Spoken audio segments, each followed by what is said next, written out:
नमस्कार दोस्तों, स्वागत है अपने यूट्यूब चैनल टॉप ट्रेंडिंग जी के में। दोस्तों इस वीडियो में देखने वाले हैं यूपीएससी एग्जाम जिसके फेज सेकंड का आज पहला एग्जाम हुआ है 20 नवंबर 2021 को। तो इसके प्रथम पारी में जो 40 में से 35 यहाँ पर एग्जैक्ट रूबू जीके के सवाल मिल चुके, तो सारे सवाल एक्स्ट्रा फैक्ट से जाने वाले जो आने वाले सेट के लिए काफ़ी इंपॉर्टेंट है। तो वीडियो के अंत तक आपको जरूर बने रहना। इसकी पीडीएफ फाइल ऑल सेट की एक साथ आपको इवनिंग में या फिर सुबह मॉर्निंग में मिल जाती है। तो जिन भी कैंडिडेट ने टेलीग्राम चैनल ज्वाइन नहीं किया है, लिंक डिस्क्रिप्शन बॉक्स में है, क्लिक करके आप ज्वाइन कर लेना। और भी प्रीवियस ईयर एग्जाम्स के इंपॉर्टेंट जीके के लिए आप हमारी वेबसाइट विजिट कर सकते हो। तो पहली पारी में इन सभी कैंडिडेट का बहुत बहुत धन्यवाद जिन्होंने रियल और ऑथेंटिक सवाल है वो टेलीग्राम पर सेंड किए। आप भी अपने से पे पूछे गए सवाल भेज सकते हो। इसके लिए आपको टेलीग्राम से जुड़ना होगा। तो टेलीग्राम से जुड़ जाने के बाद जैसे ही आपका एग्जाम एंड होता है वहाँ पर सवाल भेजने की लिंक मिल जाती है। बहुत कम कैंडिडेट है वो सवाल सेंड करते हैं। तो जिनका भी एग्जाम होता है सवाल जरूर भेजें ताकि अधिक से अधिक सवाल मिले और आप सभी कैंडिडेट का ये फायदा हो सके। वीडियो में आगे बढ़े उससे पहले मैं आपको बता दूं, आप किसी भी कॉम्पिटिटिव एग्जाम्स की तैयारी करते हो, अपनी तैयारी को परखने के लिए, सही डायरेक्शन देने के लिए, टाइम मैनेजमेंट हो गया, ऑल इंडिया में क्या रैंक आ सकती है, कॉन्फिडेंस लेवल हो गया, इन सभी के लिए मॉक टेस्ट लगाना बहुत ज़्यादा जरूरी है। मॉक टेस्ट के लिए टेस्ट बुक इसलिए बेहतरीन प्लेटफॉर्म है क्योंकि यहाँ पर एक तो आप अनलिमिटेड मॉक टेस्ट लगा सकते हो, सेकंड सभी एग्जाम्स के मॉक टेस्ट आप एक ही पास के अंतर्गत अटेम्प्ट कर सकते हो। चाहे आप एसएससी की तैयारी करते हो, रेलवे की, बैंकिंग, डिफेंस या फिर अदर कोई भी स्टेट लेवल गवर्नमेंट एग्जाम से, इन सभी के एग्जाम के मॉक टेस्ट आपको एक ही पास के अंतर्गत टेस्ट बुक पर अवेलेबल हो रहे हैं। अभी आपके लिए बेहतरीन ऑफर यह है कि आप यदि टीटीजी के कूपन कोड यूज करते हो तो आपको एक्स्ट्रा 120 का डिस्काउंट मिलने के बाद ये मॉक टेस्ट आप मात्र 280 में अटेम्प्ट कर सकते हो। ये आप टेक्स्ट बुक ऐप या फिर वेबसाइट दोनों पर ही इसको लगा सकते हो मॉक टेस्ट को। अभी यहाँ पर आपको 12 मंथ की बजाय 14 मंथ की वैलिडिटी मिल रही है। तो इस डील को ग्रैब करने के लिए डिस्क्रिप्शन बॉक्स में लिंक है, टीटीजी के कूपन कोड यूज करते हुए आप ये मॉक टेस्ट अटेम्प्ट कर सकते हो जहाँ से आपकी 50% तैयारी मॉक टेस्ट से ही कंप्लीट हो जाती है जो सेम एग्जाम डेस्क पर और पैटर्न पर यहाँ पर मिलती है। तो चलिए कंटिन्यू कर लेते हैं। आपके सामने जो पहला सवाल है, राष्ट्रीय पिछड़ा वर्ग आयोग है, national commission for backward class है, इसकी स्थापना कब हुई है? राष्ट्रीय पिछड़ा वर्ग आयोग की स्थापना है ये दोस्तों 1993 को हुई थी। 14 अगस्त 1993 को राष्ट्रीय पिछड़ा वर्ग आयोग की स्थापना हुई थी। आपको यदि ये पूछ ले कि इसको संवैधानिक दर्जा कब दिया गया तो कि वेरी वेरी इंपॉर्टेंट फैक्ट बनता है। तो 102वां संविधान संशोधन आपको याद रखना है। 102वां संविधान संशोधन जो कि 2018 में हुआ था, इसी संविधान संशोधन के तहत राष्ट्रीय पिछड़ा वर्ग आयोग को संवैधानिक दर्जा दिया गया था। वर्तमान में national commission for backward class के अध्यक्ष कौन है? तो चेयरमैन है वर्तमान में भगवान लाल शाहानी अध्यक्ष हैं। National commission for scheduled caste SC का जो कमीशन आयोग है उनके वर्तमान में अध्यक्ष हैं श्री विजय शांपला, और जो एसटी का चेयरमैन है आयोग के उनके हैं हर्ष चौहान। बढ़ते हैं सवाल नंबर 2। 2011 की जनगणना में सर्वाधिक लिंगानुपात जो सेक्स रेशियो है वो किस यूटी का है? तो 2011 के सेंसस के अकॉर्डिंग सबसे अधिक लिंगानुपात है पुदुचेरी का, 1037 लिंगानुपात पुदुचेरी का सबसे अधिक है। यानी 1000 जो मेल्स है उनमें फीमेल की संख्या है जो सर्वाधिक आ रही है, मेल से भी ज़्यादा। इसी प्रकार जो केरल का सेक्स रेशियो है वो भी सर्वाधिक है राज्य के केस में, और यूटी के केस में पूछा तो पुदुचेरी हो जाएगा। केरल का जो लिंगानुपात है वो 1084 हो जाएगा। अब 2011 के सेंसस के अकॉर्डिंग भारत का ओवरऑल लिंगानुपात कितना रहा? तो भारत का लिंगानुपात है 943। इससे पहले 2001 की जनगणना में भारत का लिंगानुपात था 933 है।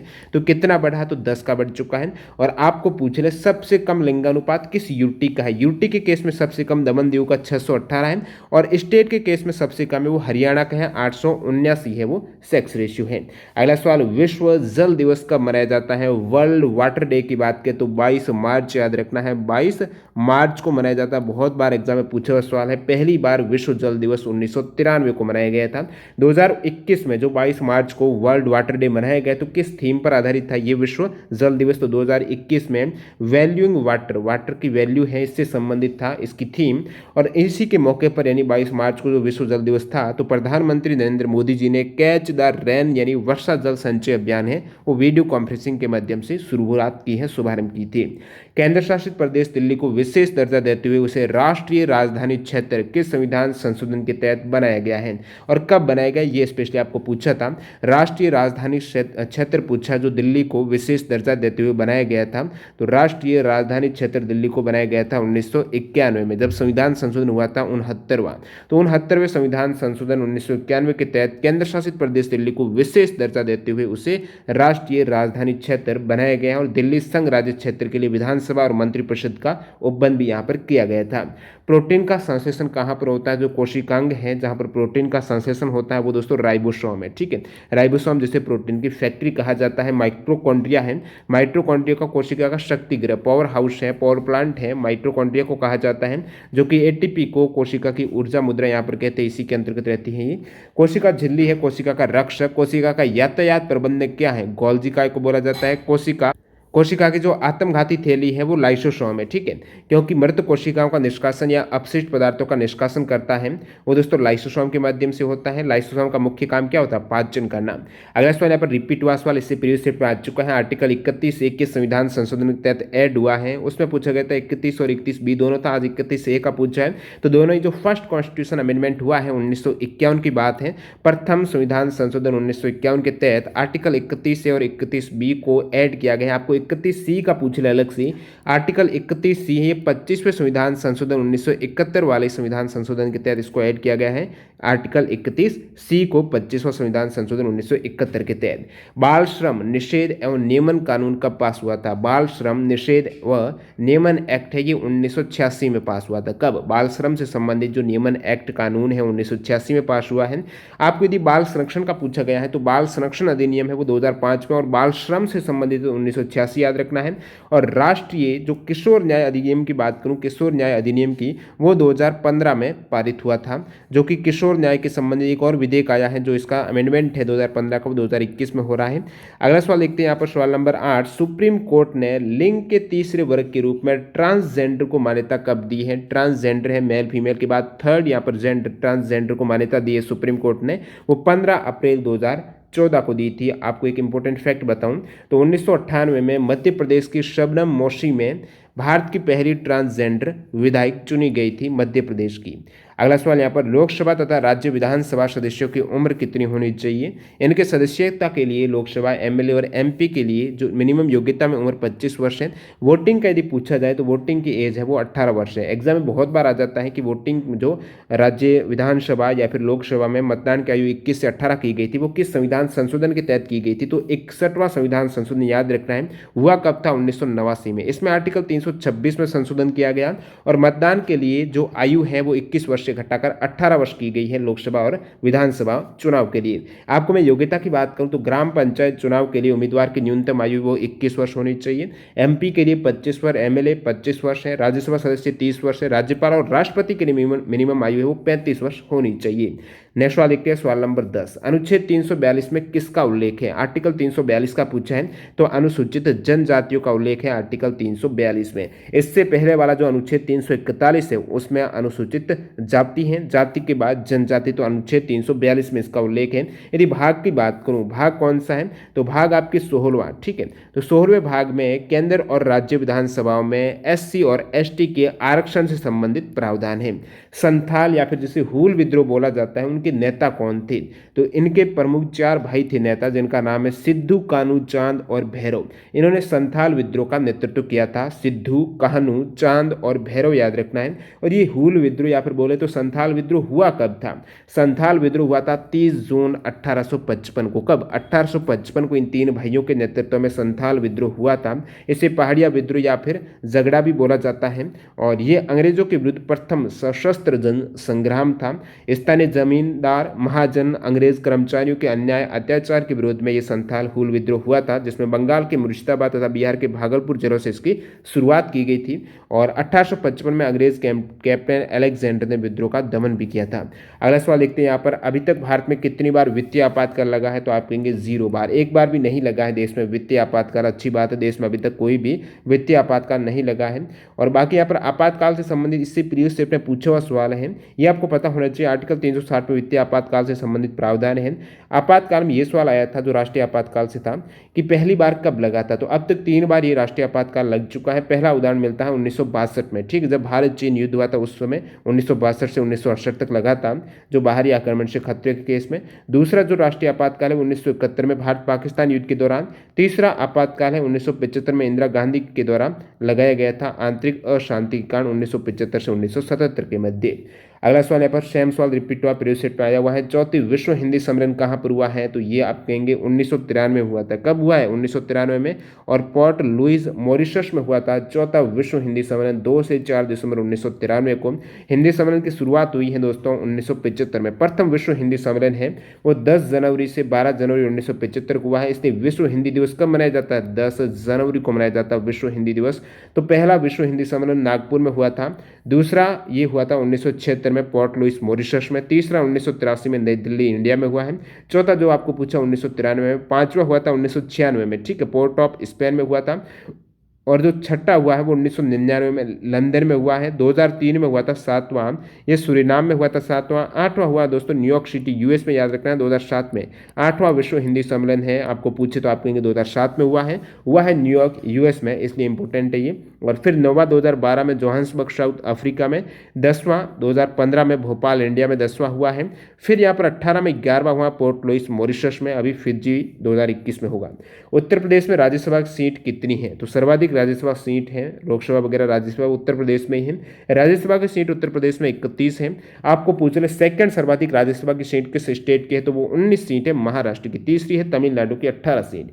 लोकसभा की सर्वाधिक सीट भी उत्तर प्रदेश की है, 80 सीट है। महाराष्ट्र में 48 सीट है लोकसभा की। ठीक है, नेक्स्ट वाला देखते हैं। दंड प्रक्रिया संहिता सीआरपीसी की धारा 125 के तहत पत्नी, संतान और माता पिता के भरण पोषण के लिए आदेश है, वो सीआरपीसी की धारा 125 में प्रीवियस सेट में आ गया है। आज क्या पूछ लिया है कि पत्नी, संतान और माता पिता के भरण पोषण के लिए आदेश का प्रावधान से संबंधित कोई वाद पूछा है तो शाहबानो प्रकरण के बारे में पूछा होगा, जो कि तलाक के बाद अपने और बच्चों को जीविका का कोई साधन न होने के कारण शाहबानो है, इन्होंने गुजारा देने के लिए अदालत पहुंची थी, पति से गुजारा देने के लिए, गुजारा भत्ता के लिए। तो न्यायालय ने निर्देश दिया कि शाहबानो को निर्भया व्यय का समान जीविका दी जाए। तो शाहबानो प्रकरण है ये उनकी जीविका से संबंधित है। और अगले सवाल की ओर बढ़ते हैं, सवाल नंबर 16। बाकी आपने ये पहले ही मैं बता चुका हूँ, शायरा बानो वाला अलग है, शाह बानो वाला अलग है, और जो शायरा बानो वाला है वो 3 तलाक से संबंधित हो जाएगा। ठीक है, जिसको बाद में संविधान ने असंवैधानिक, जो कोर्ट ने असंवैधानिक इसको घोषित किया था, करार दिया था। सवाल नंबर 16, व्यापार, वाणिज्य और समागम की स्वतंत्रता किस आर्टिकल में है? व्यापार, वाणिज्य और समागम की स्वतंत्रता है आर्टिकल 301 में। कौन से आर्टिकल? 301 में। भारत की सेनाओं का सर्वोच्च सेनापति कौन होता है? राष्ट्रपति होता है। सभी को पता है भारत की तीनों सेनाओं के सर्वोच्च सेनापति राष्ट्रपति को माना जाता है। वैसे आर्म्ड फोर्सेज है उससे रिलेटेड अलग से वीडियो बनाया हुआ, जरूर सर्च कर लेना, वेरी वेरी इंपॉर्टेंट वीडियो, जिसमें जितने भी डिफेंस है, पैरामिलिट्री फोर्सेज है, उनके बारे में डिटेल में बताया हुआ है। इनकी रैंक वगैरह की बात करूँ, इंडियन आर्मी में जो 5 स्टार रैंक रहती है वो फील्ड मार्शल की रहती है। ठीक है, फील्ड मार्शल है, अस्थायी है। और फिर यहाँ पर इंडियन नेवी में सर्वोच्च रैंक रहती है 5 स्टार की, वो फ्लीट एडमिरल की। इंडियन एयरफोर्स में सर्वोच्च रैंक है marshal the Indian air force, marshal of Indian air force, ये 5 स्टार की है। आपको पूछ लें इंडियन आर्मी में इसके बाद सेकेंड सर्वोच्च रैंक है वो जनरल की है, जनरल रैंक है 4 स्टार की। ठीक है, 4 स्टार की है। एडमिरल की रैंक है वो भी 4 स्टार की, जो इंडियन नेवी में सेकेंड सर्वोच्च है। एयर चीफ मार्शल है 4 स्टार की, ये स्थायी रैंक है, और ये अस्थायी रैंक है। ठीक है, और उसके बाद यहाँ पर 3 स्टार रैंक है तीनों सेनाओं के, आप अलग अलग देख सकते हो। लेफ्टिनेंट जनरल है, वाइस एडमिरल है, एयर मार्शल है एयरफोर्स की, मेजर जनरल 2 स्टार की, ब्रिगेडियर 1 स्टार की है। ठीक है, और उसके बाद यहाँ पर बात करूँ मैं नेवी की 1 स्टार की रैंक कौन सी है, तो वो है कोमाडोर, और एयर कोमाडोर है 1 स्टार रैंक है, वो इंडियन एयरफोर्स की है। और उसके बाद 1 स्टार के नीचे आ जाती है कोलोनल, कैप्टन, ग्रुप कैप्टन, अलग अलग सेनाओं में। चंद्रशेखर आजाद कृषि एवं प्रौद्योगिकी विश्वविद्यालय कहाँ पर है? चंद्रशेखर आजाद कृषि और प्रौद्योगिकी विश्वविद्यालय दोस्तों उत्तर प्रदेश के कानपुर जिले में है। कहाँ पर? कानपुर में है चंद्रशेखर आजाद कृषि और प्रौद्योगिकी यूनिवर्सिटी। बंदी प्रत्यक्षीकरण का आपको अर्थ पूछा है हेबियस कॉर्पस का। हेबियस कॉर्पस का यदि आपको शाब्दिक अर्थ पूछे तो वो बॉडी हो जाएगा, आपके पास जो शरीर है इसका मतलब है हेबियस कॉर्पस का, ये शाब्दिक अर्थ है। लेकिन जो टेक्निकली बात करें तो इसका क्या मतलब है? हेबियस कॉर्पस उस समय रिट लगाई जाती है न्यायालय में जब किसी को हिरासत में या जेल में रखा जाता है। डायरेक्टली किसी को भी पुलिस हिरासत में लेती है तो पुलिस को क्या चाहिए? 24 घंटे के भीतर उसे मजिस्ट्रेट के समक्ष पेश करना ही चाहिए। यदि वो नहीं करती है तो इनके विरुद्ध में ये हेबियस कॉर्पस रिट लगाई जाती है, जो कि सर्वोच्च न्यायालय में ये संविधान के आर्टिकल 32 के तहत और हाई कोर्ट में आर्टिकल 226 के तहत ये रिट संबंधित विशेष अधिकार है। अगला सवाल, राज्य प्रशासनिक अधिकरण के सदस्य की नियुक्ति राष्ट्रपति किसकी सलाह पर करता है? राज्य प्रशासनिक अधिकरण के सदस्य और अध्यक्ष की नियुक्ति है राज्यपाल के परामर्श से राष्ट्रपति के द्वारा की जाती है। और बात करूं केंद्रीय प्रशासनिक न्यायाधिकरण के अध्यक्ष की नियुक्ति है वो केवल भारत के मुख्य न्यायाधीश से परामर्श किया जाता है। ठीक है, राज्य प्रशासनिक न्यायाधिकरण के अध्यक्ष की नियुक्ति के लिए राज्यपाल से, और प्रशासनिक अधिकरण है जो राष्ट्रीय प्रशासनिक अधिकरण है, केंद्रीय प्रशासनिक अधिकरण, इसके अध्यक्ष की नियुक्ति के लिए मुख्य न्यायाधीश से परामर्श लिया जाता है। ठीक है, और फिर मैं बात करूं प्रशासनिक अधिकरण की, तो इसकी स्थापना संसद के अधिनियम है 1985 के तहत की गई है, जो कि आर्टिकल 323A के अंतर्गत है। इसकी उत्पत्ति संविधान के इस आर्टिकल में है। राज्य प्रशासनिक अधिकरण आर्टिकल 323B है, ये इसके बारे में बताया गया है। अगला सवाल देखते हैं, मोटर वाहन एक्ट के तहत ई रिक्शा में अधिकतम कितने वाट हो सकता है? ई रिक्शा है अधिकतम 2000 वाट का हो सकता है। कितने वाट पावर? 2000 वाट का हो सकता है ई रिक्शा। ई रिक्शा से संबंधित नियम ये है कि वो अधिकतम इसकी स्पीड है वो 25 किलोमीटर प्रति घंटा रहेगी, और इसके मोटर की ताकत 2000 वाट से अधिक नहीं होगी। इसमें चालक के अलावा 4 सवारी से ज़्यादा नहीं बैठ सकते हैं, चालक सहित यहाँ पर 4 सवारी। कुल मिलाकर यहाँ पर सामान की बात की तो 40 किलोग्राम से अधिक नहीं होगा। ये कुछ ई रिक्शा के नियम हैं। अगला सवाल है, केंद्रीय हिंदी निदेशालय कहाँ पर है? जो सेंट्रल हिंदी डायरेक्टरेट है, हिंदी निदेशालय है, वो दोस्तों दिल्ली में है, जिसकी स्थापना 1 मार्च 1960 को गठन हुआ था। अगला सवाल यहाँ पर, श्री माँ शास्त्री पैक्ट है वो कब पारित हुआ है? श्री माओ शास्त्री पैक्ट है 1964 में पारित हुआ था।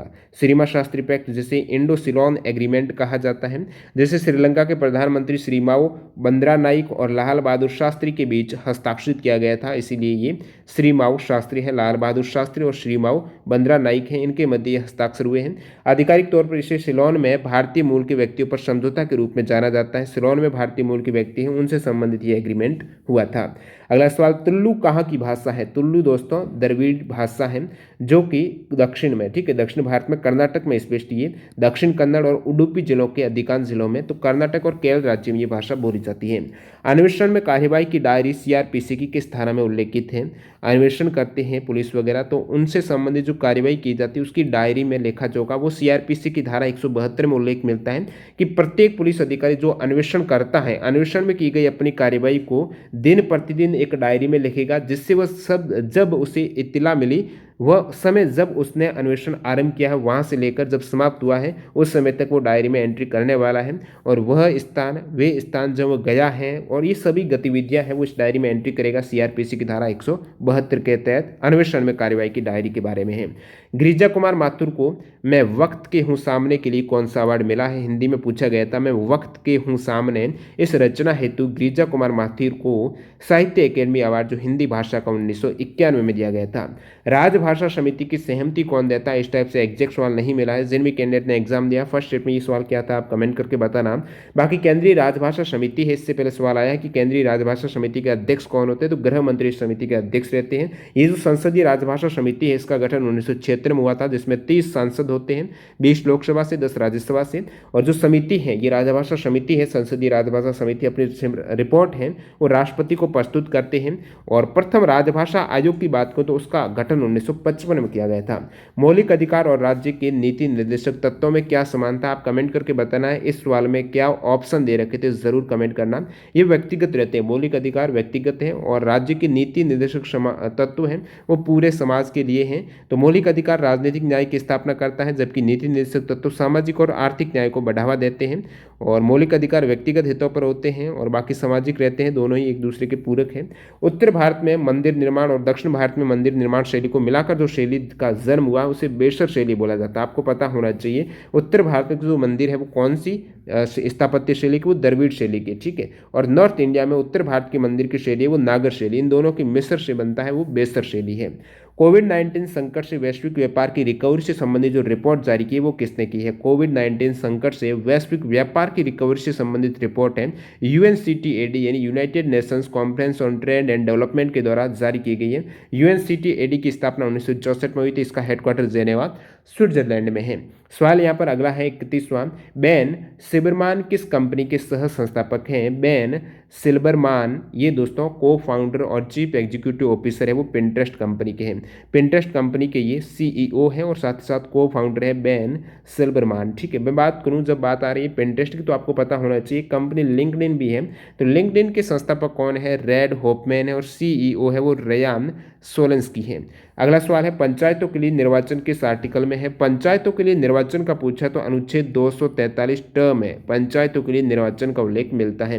पंचायतों की संरचना है आर्टिकल जो 73वां संविधान संशोधन हुआ है 1992 में, इसके तहत त्रिस्तरीय पंचायती राज व्यवस्था का प्रावधान किया गया था। इसमें अलग अलग आर्टिकल है पंचायत में भी। 243 क ग्राम सभा, ग्राम पंचायतों का गठन 243 ख, पंचायतों की संरचना 245 ग, स्थानों का आरक्षण पंचायत में वो 243 घ में, पंचायतों की अवधि 243 ड, च में है सदस्यता के लिए अयोग्यता पंचायतों में, पंचायतों की शक्तियां 6 में, और ज में है दोस्तों पंचायतों के द्वारा एक अधिरोपित करने की शक्ति और उनकी निधियां, और झ में है वित्तीय स्थिति के पुनर्वलोकन के लिए वित्त आयोग का गठन है। पंचायतों की लेखाओं की संप्रेक्षा है ये 243 में है। अगला सवाल यहाँ पर पुलिस बल अधिकारों का निर्बंधन अधिनियम कब पारित हुआ था? पुलिस बल जो अधिकारों का निर्बंधन अधिनियम है ये दोस्तों 1966 में पारित हुआ था। पुलिस फोर्स में रेस्ट्रिक्शन ऑफ राइट एक्ट 1966 में। सीआरपीसी की धारा 8 की उपधारा से एक सवाल पूछा गया था। एग्जैक्ट क्या सवाल था जिनमें कैंडिडेट का एग्जाम था, कमेंट करके बताना कौन सी उपधारा थी। बाकी सीआरपीसी की धारा 8 में महानगर क्षेत्र के संबंधित प्रावधान बताए गए। एक भूमि सुधार से सवाल आया है, तो भूमि सुधार से भी एक डीपली धारा से सवाल पूछा गया था, वो भी आप कमेंट कर सकते हो जिनको याद आ रहा है। तो जमींदारी विनाश एवं भूमि व्यवस्था अधिनियम 1950 में हुआ था और भूमि अधिग्रहण अधिनियम 1894 में पारित हुआ था। ये दोनों इंपॉर्टेंट है, प्रीवियस सेट में आ चुके हैं। तो इस टाइप से प्रथम पारी के यहाँ पर 35 सवाल कंप्लीट हो चुके हैं। वीडियो पूरा देखने के लिए आपका बहुत बहुत धन्यवाद। टेस्ट सीरीज के लिए टेक्स्ट बुक में आप टीटीजी के कूपन कोड यूज करते हो तो आपको एक्स्ट्रा 30% का और डिस्काउंट मिलने वाला है। आपका एग्जाम कब है कमेंट करके जरूर बताना। जब भी एग्जाम होता है अपने सेट में पूछे गए जीके के सवाल सेंड कर सकते हो। इसके लिए टेलीग्राम से जुड़ देना, लिंक डिस्क्रिप्शन बॉक्स में है। मिलते हैं ऑल शिफ्ट के वीडियो के साथ। वंदे मातरम, जय हिंद दोस्तों।